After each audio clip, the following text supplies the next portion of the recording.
కూటమి సర్కారు కక్ష సాధింపు చర్యలు పరాకాష్ఠకు చేరాయని మండిపడ్డారు మాజీ మంత్రి అనిల్ కుమార్ యాదవ్. దేశంలో ఎక్కడా లేని విధంగా కూటమి ప్రభుత్వం వైఎస్ఆర్సీపీ నేతల్ని ఎలా తప్పుడు కేసుల్లో ఇరికించాలా అని చూస్తోందన్నారు.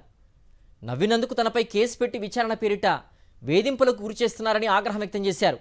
5.5 గంటలు విచారణ పేరుతో ఇబ్బంది పెట్టి సునకానందం పొందుతున్నారని అన్నారు.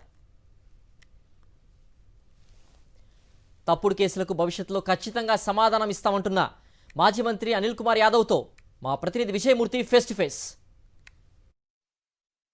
కూటమి నేతల కక్ష సాధింపు ఏ స్థాయిలో ఉన్నాయంటే నెల్లూరులో మాజీ మంత్రి అనిల్ కుమార్ యాదవ్ పైన ఈరోజు నవ్వినందుకు ఈ యొక్క విచారణకు 5.5 గంటల పాటు విచారణకు పిలిచి ఇబ్బందులు పెట్టే ప్రయత్నాలు చేస్తున్నారు. ఇదే అంశానికి సంబంధించి మనతో మాట్లాడడానికి మాజీ మంత్రి అనిల్ కుమార్ యాదవ్ మనకు అందుబాటులో ఉన్నారు. సార్, ఇది చూస్తా ఉంటే ప్రస్తుత పరిస్థితులు ఇంత స్థాయిలో దిగజారిపోవాలా రాజకీయాలు ఏ విధంగా చూడాలంటారు? రాజకీయాలలో విమర్శలు చేసుకుంటాం, ప్రతి విమర్శలు చేసుకుంటాం.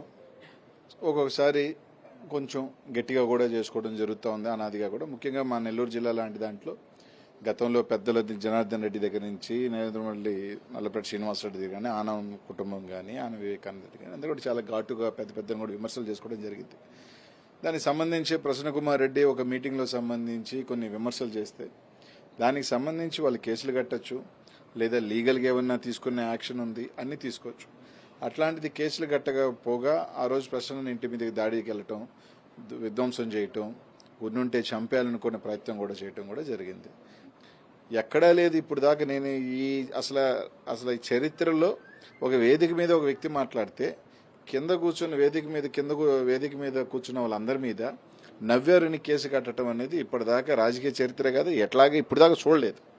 అట్లాంటిది ఆయన మాట్లాడుతుంటే వీళ్ళందరూ వేదిక మీద ఉన్నారు, వేదిక మీద నవ్వారు కాబట్టి వీళ్ళందరి మీద కేసు కట్టాలా అని చెప్పి ఈరోజు మా అందరి మీద కూడా కేసు కట్టడం జరిగింది. నిజంగా ఆ రోజు ఆ మండపంలో 1000 మంది పైగా ఉన్నారు. దాంట్లో మహిళలు ఉన్నారు, పెద్దోళ్ళు ఉన్నారు, అందరూ ఉన్నారు. ఒక్కసారి మండపం అంతా కూడా నవ్వుతోనో చప్పట్లతోనో హోరెత్తించి ఒకసారి మొత్తం కూడా సభంతా కూడా ఆ రోజు మాట్లాడిన తర్వాత ఇదైంది. అందరూ నవ్వారు, అందరితో పాటు అందరూ నవ్వారు. అలా కాకుండా సెలెక్ట్ చేసుకొని వీళ్ళ మీద కేసులు పెట్టాలా, దానికి మళ్ళీ విచారణ, దానికి మళ్ళీ కేసు కట్టడమే కాకుండా దానికి ఒక విచారణ, దాని విచారణకు సంబంధించి ఒక 36 ప్రశ్నలు, ఆ 36 ప్రశ్నలకు సంబంధించి 10 గంటలకి వెళితే 4 గంటల దాకా, అంటే 6 గంటల సేపు విచారణ. కూర్చుంటే కేసు, నిలబడితే కేసు, నవ్వితే కేసు, ఏడిస్తే కేసు. అసలు ఏందన్నా అర్థం కావట్లా. నువ్వు ఎఫ్ఐఆర్ ఇచ్చినప్పుడు ప్రశ్న మాట్లాడావు, నేను ఇచ్చినావు. 4 రోజుల్లో తర్వాత ఇంకొక 5గురిని కలిపావు. వీళ్ళు ఎందుకు కలిపారంటే నవ్వారంట. నవ్వితే కేసు కడతారు ఎక్కడైనా?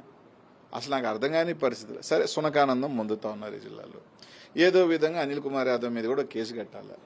లేటు వయసులో ఎమ్మెల్యేలు అయిన తర్వాత ఏదో ఒక చాదస్తం పట్టేసి వాడిని వేసేయండి, వీడిని వేసేయండి, వాడిని మీద, అంటే కొత్తగా రాజకీయాల్లోకి వచ్చారు కాబట్టి ఇట్లాంటి పిల్లిబిత్తర కేసులు పెడితేనో ఇంకోటి పెడితేనో మాకేదో ఉనికిపోయో కాళ్ళు ఉనికిపోతున్నాయని అనుకుంటే ఇంకా అంతకన్నా వాళ్ళు అంతకన్నా అవివేకులు అంతకన్నా నేను చెప్పలేను. రాష్ట్రంలో ఎక్కడా లేని విధంగా ఈరోజు నవ్వితే కేసు పెట్టడం అనేటువంటిది ఈ యొక్క రెడ్ బుక్ రాజ్యాంగంలో ఈ యొక్క కూటమి ప్రభుత్వ పాలనను సాగుతోంది. ఈ రోజు రాష్ట్ర వ్యాప్తంగా ఉన్నటువంటి బీసీలంతా కూడా ఈ విషయాన్ని స్పష్టంగా గమనిస్తున్నారనే విషయాన్ని మాజీ మంత్రి అనిల్ కుమార్ యాదవ్ చెప్తూ ఉన్నారు. కెమెరామెన్ వీరభద్రతో విజయమూర్తి, సాక్షి టీవీ, నెల్లూరు నుంచి.